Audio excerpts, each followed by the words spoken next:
James, you're going to be leading us in prayer shortly, but you've been following Jesus for some time now. The most important question we want to know is, how did you come to follow Jesus? Yeah, so I guess I've known Jesus all my life. The phrase "known Jesus," I have known Jesus all my life. My parents were new Christians. They came to know God probably a few years before I was born. Cool little story. I like to share their story because it shows, God working despite man. So they became Christians because they were getting married, and my mum wanted them to go to church to get to know the minister, so he wouldn't forget their name. So I just love it because it shows God working through any circumstance. It shows his great power. So they were relatively new to Christian, and so they were excited. So they excitedly told us kids, and we knew about God. Later on in life, I came to love and trust him. And I think that's the distinction. It's all well and good to know God, but to actually trust him and follow him, that makes decision. And I choose that decision every day. I get tempted and I choose to trust him again. I turn away and I choose to follow him again. He keeps bringing me back to him despite my sinful nature. It's a really helpful way of putting it, James, where you go, it's a daily choice. So it's knowing, but then you've got to choose love and trust him. But that's not a one-off either. That's an everyday thing. In your growth as a Christian, what role has Christian community played? Like you hinted at, your parents, but the broader community as well? Yes.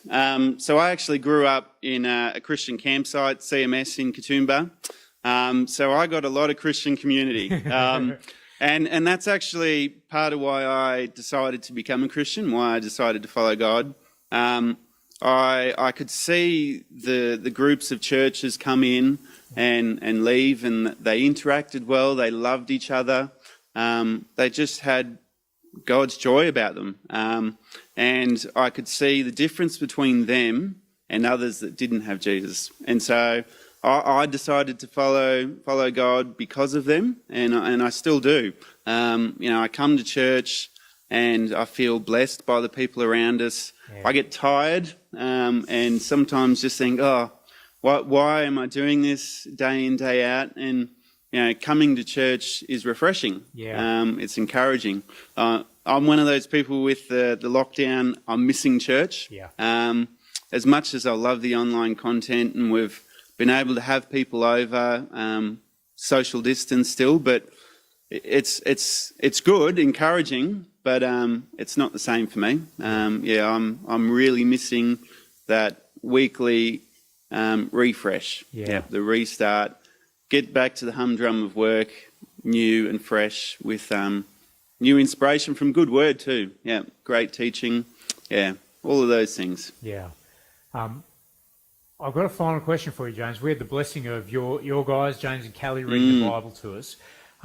What are you doing to make sure they grow up in the faith of Jesus? As I said before, knowing God, that's the easy part. We help them to know who God is, and I hope they do. They go to kids' church and Glow, and that they do all those things. We read the Bible sometimes and that sort of stuff. They love Colin Buchanan, so they know who God is. We come up with some tough questions as families together. So we're not one for organised things. Sure. So these questions will come up as we have dinner or we're driving somewhere. And the kids will ask the question, where do we go after we die, or something like that, and we talk about it. They get to know God that way. I don't have a choice whether they serve God and love him. For me, all I can do is pray. I'm sure many parents would know there's nothing you can do to get your kids to choose God except for pray. That's clear with many of my extended family.